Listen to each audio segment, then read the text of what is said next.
सबसे पहले मैं सरस्वती को वंदन करते हुए इस हमारे विद्यालय जगदम्बा उच्च माध्यमिक विद्यालय के अंदर एक बड़ी मुहिम चलाई गई है कि ऑनलाइन क्लास में जिसके माध्यम से बच्चे घर बैठे इसका आनंद ले सकते हैं और अपनी क्लासों को रूटीन बना सकते हैं और उसके साथ साथ आगे की क्लासों की तैयारी कर सकते हैं। मैं आज नूर मोहम्मद सनोफ हासिल का बिलाड़ा। सबसे पहले मैं 9th क्लास से लेकर 12th क्लास तक के बच्चों को राजनीति विज्ञान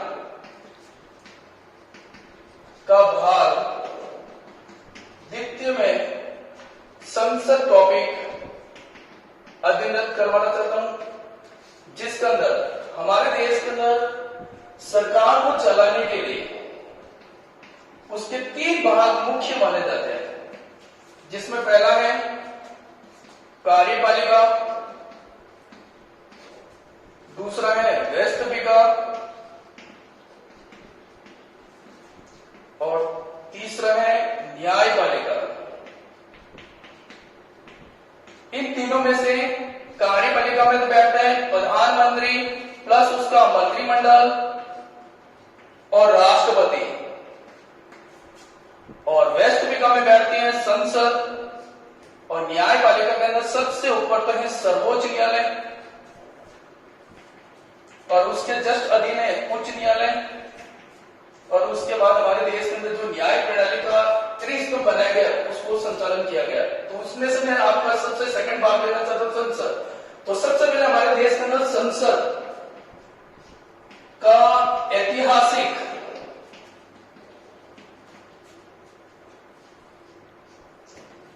चरण, जिसमें सबसे पहला पॉइंट है ऋग्वेद, जो हमारे देश का सबसे प्राचीन वेदों में माना जाता है। इसके अंदर सबसे पहले संसद का उल्लेख किया गया, जिसके अंदर उसके 2 भागों का उल्लेख किया गया। पहला तो है सभा, जिसको वर्तमान के अंदर राज्यसभा कहा जाता है, और दूसरा है समिति, जिसको वर्तमान के अंदर लोकसभा कहा जाता है। यहां से हमारे देश के अंदर कहते हैं कि इस ऋग्वेद से आधुनिक संवैधानिक विकास की शुरुआत मानी गई। फिर उसके बाद अंग्रेजी शासनकाल के अंदर दूसरा ऐतिहासिक चरण आता है 1919 का अधिनियम, जिसके अंदर हमारे देश के अंदर एक सदनीय व्यवस्थापिका को 2 सदनीय व्यवस्थापिका के रूप में कन्वर्ट किया गया। ठीक है। फिर उसके बाद तीसरा आता है 1935 का अधिनियम। तो इन दोनों के महत्वपूर्ण चरण जो अंग्रेजी शासन के अधीन हमारे देश के अंदर लिया गया था, और उसके बाद भारत सरकार ने 1935 के अधिनियम के द्वारा इसके अंदर ये उल्लेख किया गया कि जो 1919 के अधिनियम के अंदर जो व्यवस्था रखी गई वो की वो व्यवस्था 1935 के अधिनियम में रखी गई। तो इन दोनों के निर्णय के बाद हमारे देश के अंदर संवैधानिक रूप में संसद का उल्लेख होना शुरू हुआ। फिर उसके बाद जब देश 1947 में आजाद हुआ, तब से लेकर 1952 तक, क्योंकि सबसे पहले मैं बता देता हूं 1952 के अंदर हमारे देश के अंदर प्रथम आम चुनाव हुए थे, और इन्हीं आम चुनाव से पहले यहां से यहां तक का कार्यकाल संसद का एक सदनीय माना जाता है।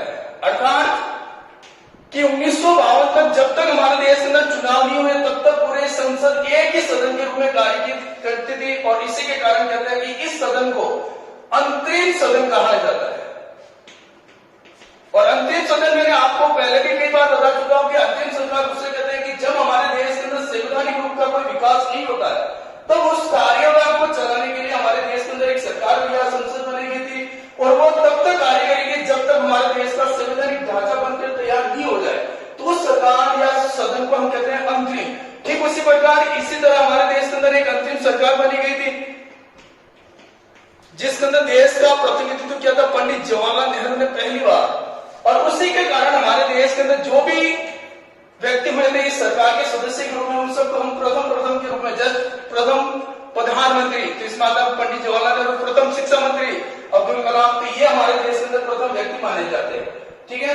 तो इस प्रकार यह अंतिम सदन था और उसमें इस प्रकार का कार्यकाल। फिर जो ही हमारे देश के अंदर प्रथम आम चुनाव हुए और उसी आम चुनाव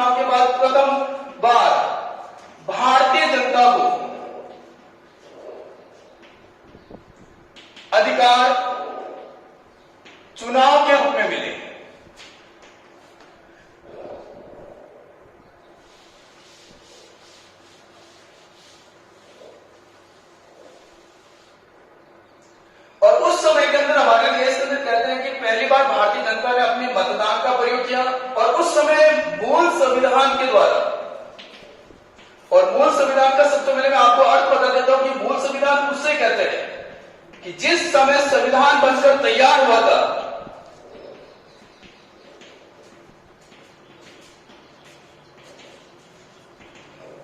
अर्थात 26 नवंबर 1949 के दिन तो संविधान बनाया गया था और उसे लागू किया गया था 26 जनवरी 1950 के दिन। तो ये 1950 के दिन जो तैयार हुआ संविधान, उसको कहते हैं अपन मूल संविधान। जस्ट आपको एक एग्जांपल भी बताता हूं उदाहरण के रूप में, कि जब मूल संविधान के अंदर हमारे देश के भारतीय जनता को कुल 7 मौलिक अधिकार दिए गए थे, जबकि वर्तमान के संविधान में भारतीय जनता को मौलिक अधिकारों के रूप में केवल 6 मौलिक अधिकार प्राप्त है। तो इस एग्जाम्पल के द्वारा आपको स्पष्ट होगा कि मूल संविधान उससे कहते हैं कि जिस समय हमारा संविधान बनकर तैयार हुआ था और उसने लागू किया था, उस संविधान को अपन कहते हैं मूल संविधान। और मूल संविधान के अंदर हमारे देश की जनता को 7 मौलिक अधिकार दिए, जबकि वर्तमान में संविधान में कुल कितने मौलिक अधिकार है? 6। तो उसमें से 7 है अर्थात अनुच्छेद 21, जिसके अंदर हमारे देश के अंदर संपत्ति के अधिकार का वर्णन किया गया,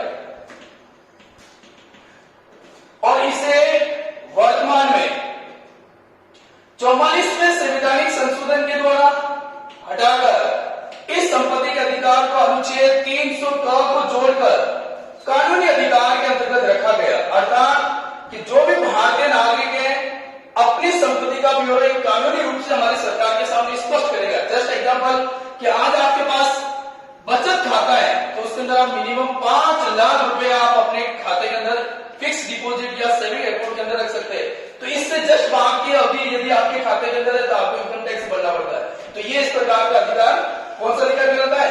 कानूनी अधिकार। तो ये आपके इस दोनों के अंदर में स्पष्ट हो गया कि मूल संविधान उसे कहते हैं। ठीक उसी प्रकार हमारे देश के अंदर अब आता हूं मैं आपके वापिस मतदान के ऊपर, कि जब हमारे देश का संविधान बनकर तैयार हुआ तो मूल संविधान के अंदर हमारे देश की भारतीय जनता को वरिष्ठ नागरिक, और वरिष्ठ नागरिक उससे कहते हैं जिसके पास मतदान का अधिकार प्राप्त है, और उस मतदान के अधिकार के अंदर मूल संविधान के अंदर आयु रखी गई थी 21 वर्ष। जिस समय हमारा देश का संविधान बनकर तैयार लागू किया तो उस समय हमारे भारतीय जनता को वरिष्ठ नागरिक की आयु कितनी रखी गई? 21 वर्ष। फिर उसके बाद हमारे देश के अंदर राजीव गांधी सरकार आई, और राजीव गांधी सरकार ने अपनी बड़ी एक अहम पहल की, और उसी पहल के द्वारा 18 वर्ष की आयु को निर्धारित करने के लिए हमारे देश के संविधान में 61वां संवैधानिक संशोधन लाया, और इसी 61वें संवैधानिक संशोधन के द्वारा वरिष्ठ नागरिक की आयु कितनी हो गई? 18 वर्ष हो गई। और इसी 18 वर्ष के भारतीय नागरिकों को कौन सा अधिकार मिल गया? मतदान का अधिकार।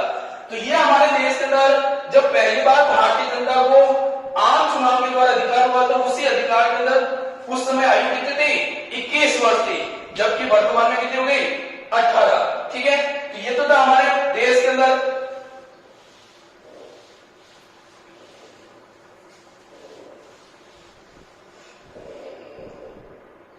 फिर जो ही आम चुनाव, प्रथम आम चुनाव खत्म हुए और उसके बाद हमारे देश की संसद का गठन की प्रक्रिया शुरुआत हुई। तभी संसद के अंदर पहली बार इसका संवैधानिक प्रावधान उल्लेखित है अनुच्छेद 79 में। ठीक है, कि आपसे कोई पूछे कि संसद का उल्लेख कौन से अनुच्छेद में? 79 में। और यदि आपसे पूछे कि संसद में कौन कौन बैठता है तो इसमें 3 कड़ी है। पहली है राज्यसभा, दूसरी है लोकसभा, और तीसरी पर आता है राष्ट्रपति। ये 3 अंग मिलकर किसका गठन करते हैं? संसद का। ठीक है, और इसी के अंदर हमारे देश के अंदर जब पहली बार आम चुनाव हुए और उसी के अंतर्गत हमारे देश के अंदर पहली बार संसद का गठन हुआ था 1952 में। कब हुआ? 1952 में। तो इसका भी अप्रैल 1952 के अंदर प्रथम आम चुनाव के माध्यम से पहली बार राज्यसभा का गठन, फिर इसी प्रकार लोकसभा का भी गठन होता है अप्रैल 1952 में। तो पहली बार हमारे देश के अंदर आपसे कोई पूछे कि राज्यसभा का प्रथम गठन कब हुआ? 1952 में, और लोकसभा का भी गठन कब हुआ? 1952 में। फिर आपसे कि हमारे देश के अंदर कहते हैं कि राज्यसभा और लोकसभा का सबसे पहले नाम परिवर्तन हुआ था 1954 में। पहली बार हमारे देश के अंदर इनका नाम इस प्रकार रखा गया, राज्यसभा और लोकसभा, जो इस प्रकार है काउंसिल ऑफ यूनिटी। ठीक है, तो ये इस प्रकार के फिर ये तीनों व्यक्ति मिलकर हमारे देश की संसद का गठन करते हैं। तो सबसे पहले मैं आपका संसद के सदस्य बनने की योग्यता कि कौन व्यक्ति जो संसद का सदस्य बनेगा, तो सबसे पहले हमारे देश के अंदर है कि वो व्यक्ति होना चाहिए भारतीय नागरिक, कि भारतीय नागरिक को ही हमारी संसद का सदस्य बनने का अधिकार प्राप्त है। फिर दूसरा कि संसद के सदस्य बनने के अंदर लोकसभा के अंदर सदस्य की आयु होती है 25 वर्ष,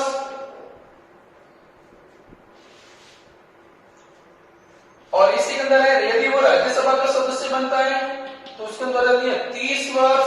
तो ये दोनों आयु आपको सबसे मोस्ट इंपोर्टेंट ध्यान रखना, कहीं इसमें चक्कर खा जाते हैं व्यक्ति। यदि आपसे जल्दबाजी पूछ रहे हैं कि राज्यसभा का सदस्य बनने की आयु, तो उसमें आपको बताना 30 वर्ष, और यदि लोकसभा का सदस्य बनना है तो उसकी आयु कितनी होनी चाहिए? 25 वर्ष। ठीक है, फिर उसके बाद है कि जो भारतीय संविधान के अंदर उल्लेखित है वो सभी शर्तें हमारे देश के अंदर सदस्य बनने के रूप में रखी गई। ठीक है, जस्ट आप उदाहरण के रूप में बता दूं कि वो किसी भी प्रकार की कानूनी कार्रवाई नहीं होनी चाहिए, फर्स्ट। दूसरा कि उसके ऊपर दिवालिया घोषित नहीं होना चाहिए। तो ये हमारे देश के संविधान के अंदर उल्लेखित है। ये शर्तें जिस व्यक्ति के फॉलो करेगा वही व्यक्ति हमारी भारतीय संसद का सदस्य बनेगा। ठीक है,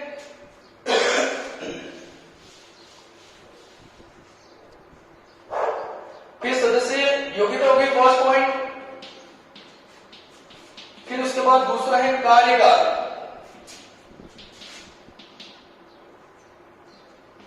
फिर है सदस्यों का निर्वाचन,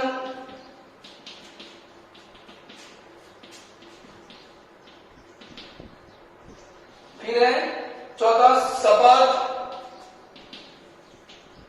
फिर उसके बाद पांचवा है शक्तियां। मैं वो सब टॉपिक ले रहा हूं जो आपके 9 से लेकर 12 तक के जितने भी एसएस के स्टूडेंट जस्ट 9 और 10 इनके सामाजिक विज्ञान के अंदर भी ये टॉपिक वापस रिपीट होते हैं। जब आप आगे की क्लासों में जाओगे, चाहे कॉलेज के अंदर भी जाओगे, तो भी ये टॉपिक आपको वापस मिलेगा। तो इसीलिए आपको थोड़ा बारीकी से इन टॉपिकों का अध्ययन करना और बार बार बनाए गए वीडियो को बार बार देखना। यदि आपसे उससे रिलेटेड कोई भी टॉपिक समझना है या समझ में नहीं भी आता है, बाय कॉलिंग आप हमारे वहां इस विद्यालय के अंदर जो आपको नंबर दिए गए उनसे कॉल करते हुए हम डायरेक्ट कॉल काउंसलिंग से आपको जुड़कर हम इसका उदाहरण से आपको स्पष्ट कर सकते हैं। तो ये आपको थोड़ा ध्यान रखना है। ठीक है, और टेक्निकल प्रॉब्लम को आपको ध्यान रखना है कि कोई चीज है कि आपकी आवाज नहीं आ रही तो थोड़ी उनको बारीकी से आप थोड़ा देख के सकते हैं और उनको समझ सकते हैं। क्योंकि मैंने जहां तक कि कॉलेज स्कूलों में पढ़ा है, कॉलेज में पढ़ा है, उन चीज को बार बार मैं रिपीट भी करता हूँ। और ऐसे टॉपिक है जो बार बार यदि कोई क्लासों से रिलेटेड आता है या कोई एग्जाम में आया हुआ है तो वो चीज वापिस यहाँ पे भी रिपीट कर रहा हूँ। ठीक है, तो फर्स्ट पॉइंट मैंने योग्यता बता दी। फिर उसके बाद 5 वर्ष। अब 5 वर्ष के अंदर दो है कि पहला है कि यदि वो लोकसभा का सदस्य है तो उसका भी कार्यकाल कितना होगा? 5 वर्ष। यदि वो राज्यसभा का सदस्य है तो उसका कार्यकाल होता है 6 वर्ष। ठीक है, अब इसमें कहते हैं कि लोकसभा और राज्यसभा ये तो है अस्थायी सदन, और इस सदन को कहते हैं स्थायी सदन। अब इसकी मैं दोनों की डेफिनेशन बता दूं। अस्थायी का मतलब है कि संवैधानिक रूप से इसका कार्यकाल 5 वर्ष का। फिर भी हमारे देश के अंदर कुछ ऐसे संवैधानिक प्रावधान है कि जिनको दिए गए निर्णय के आधार पर यदि परिस्थिति इनके विपरीत आती है तो लोकसभा को पद से हटाया जा सकता है। अर्थात पहला पोजीशन, यदि लोकसभा प्रधानमंत्री राष्ट्रपति को यदि ऐसा परामर्श देता है कि वर्तमान की लोकसभा को भंग करे तो यह राष्ट्रपति का अधिकार है कि इसके द्वारा दिए गए परामर्श को मानते हुए लोकसभा को भंग कर सकता है।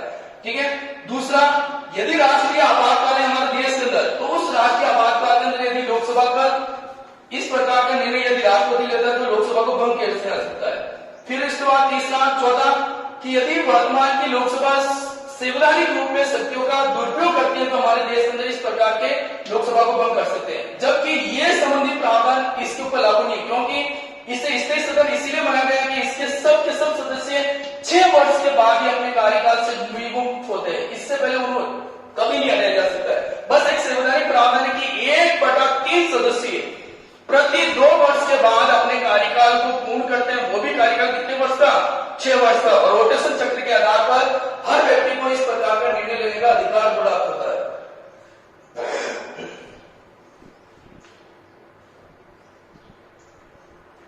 फिर उसके बाद मैं आपको बताता हूं सदन के सदस्यों का निर्वाचन।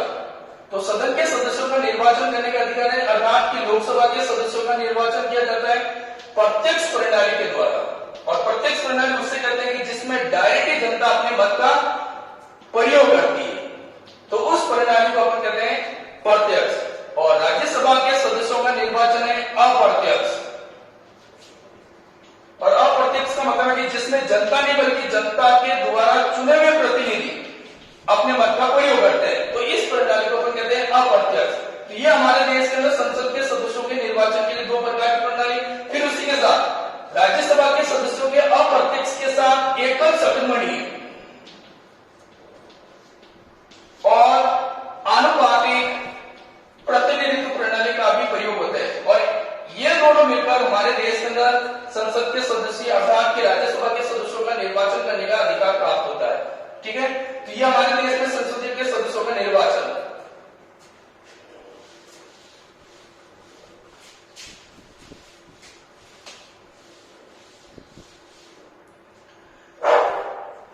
फिर उसके बाद है शपथ, कि संसद के सदस्यों को शपथ राष्ट्रपति के द्वारा दिलाई जाती है। किसके द्वारा? राष्ट्रपति के द्वारा। और राष्ट्रपति इन सदस्यों को एमपी के रूप में यानी कि मेंबर ऑफ पार्लियामेंट के रूप में इनके सदस्यों को शपथ दी जाती है। और शपथ हमेशा कहते हैं कि 2 प्रकार की होती है। पहली शपथ संविधान के प्रति और दूसरी है पद के प्रति। ये दोनों शपथ ग्रहण करता है प्रत्येक संसद का सदस्य। ठीक है,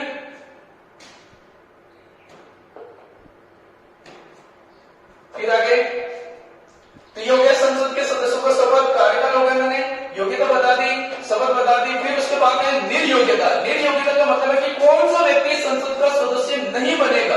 तो इसमें फर्स्ट पोजीशन है कि यदि कोई व्यक्ति, जस्ट मान लो कि ये ए व्यक्ति है और यदि संसद अर्थात यदि वो लोकसभा का सदस्य है तो लोकसभा के अध्यक्ष की बिना अनुमति से 6 माह के लिए यदि संसद में उपस्थित नहीं होता है तो इस व्यक्ति को अपने सदन की सदस्यता से त्याग पत्र देना पड़ता है। फिर उसके बाद है कि यदि उसके ऊपर कोई भी कानूनी कार्रवाई की गई और वो किसी अपराधी के अंदर लिप्त पाया गया तो उस व्यक्ति को भी अपने सदन से कार्रवाई के हाथ धोना पड़ सकता है। ठीक है, तो ये तो हो गया निर्योग्यता से संबंधित निर्णय।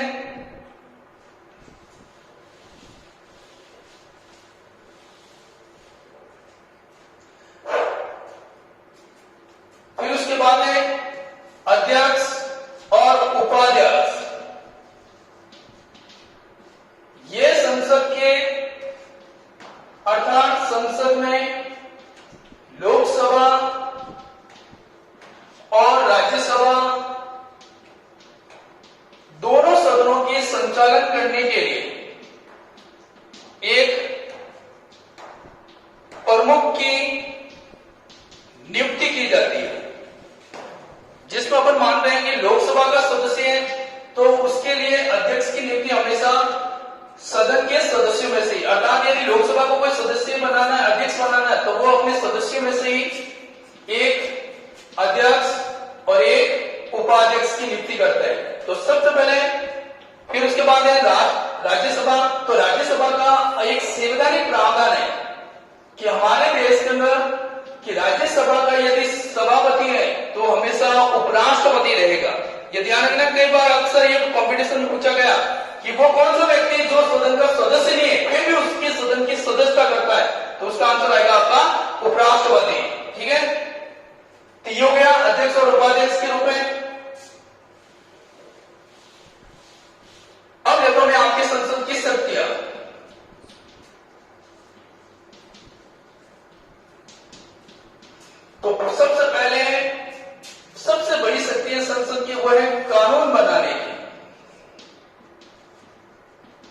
कानून बनाने की शक्ति। और हमारे देश के अंदर कानून बनाने की प्रक्रिया के अंदर 3 प्रक्रिया प्रमुख अपनाई गई। कितनी प्रक्रिया? 3 प्रक्रिया। फर्स्ट, प्रथम वाचन, और दूसरी है द्वितीय वाचन,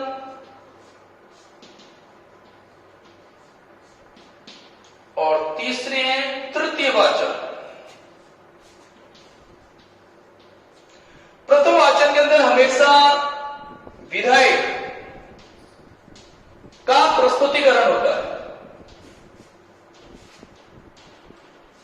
और द्वितीय वाचन के अंदर प्रवर समिति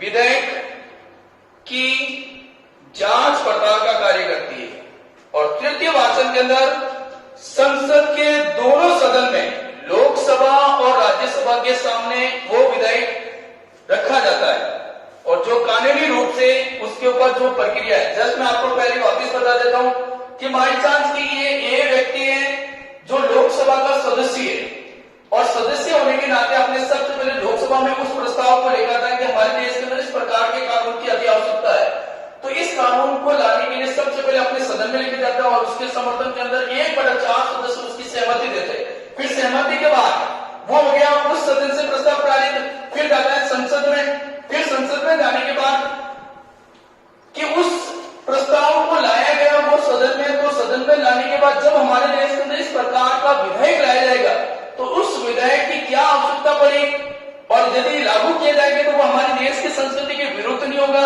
क्योंकि हमारे देश के अंदर आज बहु संस्कृति वाला देश माना जाता है, और उसी को मद्देनजर रखते हुए उस विधेयक की बारीकी से जांच होती है, और जांच का ये कार्य मैंने अभी बता दिया कि कौन से वाचन के अंदर आता है, द्वितीय वाचन में, और द्वितीय वाचन के अंदर उस विधेयक की जांच प्रक्रिया तैयार होती है, और जांच की एक रिपोर्ट तैयार होती है, जिसकी 2 प्रतियां तैयार होती है, एक तो राष्ट्रपति के पास जाती है और एक आती है संसद के सदस्यों के पास।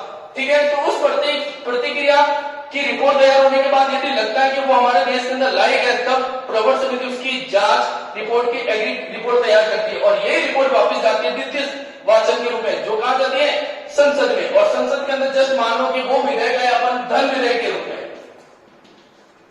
कौन सा विधेयक बना रहे हैं? धन विधेयक। और धन विधेयक के अंदर सबसे पहला कानूनी प्रक्रिया 109 अनुच्छेद में कि सबसे पहले ये विधेयक जाता है लोकसभा के पास। कहा जाता है लोकसभा के पास, और लोकसभा के अंदर ये भी निर्णय कि कौन सा विधेयक किस प्रकार का, तो ये भी निर्णय करता है लोकसभा अध्यक्ष। फिर 109 के अंदर ये प्रक्रिया, फिर उसी प्रकार 110 के अंदर उसकी परिभाषा से संबंधित उल्लेख है कि उसके अंदर किस प्रकार उसे बनाया जाएगा, किस प्रकार लाया जाएगा, तो ये प्रक्रिया अनुच्छेद 110 में, और इसी प्रक्रिया के आधार पर सबसे पहले ये विधेयक जाता है लोकसभा में। लोकसभा अपने चाहे द्वितीय वाचन की प्रक्रिया को तृतीय वाचन के रूप में चर्चा, बहस, मतदान, ये प्रक्रिया पूर्ण करती है। पूर्ण करने के बाद उससे कहां भेजती है? यहां से आता फिर राज्यसभा के पास, और राज्यसभा के पास इस विधेयक के लिए कितने समय की अवधि है? 14 दिनों की। मोस्ट इंपोर्टेंट ये लाइन कि यदि धन विधेयक राज्यसभा के पास आता है तो कितने दिनों के लिए अपने पास रख सकते हैं? 14 दिनों के लिए। यदि वही विधेयक यदि साधारण है तो उसके लिए कितने दिन? 6 माह के लिए अपने पास रखते हैं। दोनों में अंतर ध्यान रखना, ठीक है। तो 14 दिन के भीतर वो क्यों प्रक्रिया अपनाती जो लोकसभा ने अपनी थी, चर्चा, बहस, मतदान और सहमति, तो ये प्रक्रिया 14 दिनों की पूर्ण करती है। यदि 14 दिनों की प्रक्रिया में भी यदि ये पूर्ण नहीं करती है तो फिर उसको राज्यसभा से लोकसभा उसे पराजित मान लेती है। ये ध्यान रखना।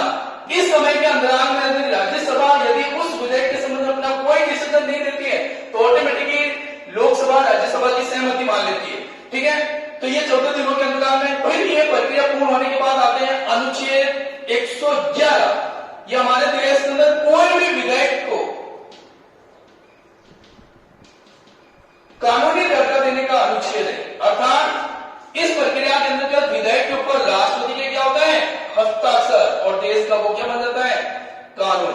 तो पहले इन दोनों में कानून और विधेयक में अंतर बता देता हूं। तो यह आपको ध्यान रखिए, सबसे पहले हमारी संसद की शक्ति है कानून बनाने की। देखो वापस बता रहा हूं, कानून बनाने के अंदर हमारे देश के अंदर 3 प्रक्रिया रखी गई है। पहले प्रथम वाचन, द्वितीय वाचन और तृतीय वाचन। प्रथम वाचन में क्या होता है कि जो भी विधेयक लाया जाता है उसका प्रस्तुतिकरण होता है, ठीक है। फिर उसके बाद द्वितीय वाचन की जो प्रस्तुतिकरण हुआ संसद में, तो हमारी संसद के पास इतना समय नहीं कि उसकी बारीकी से जांच करें।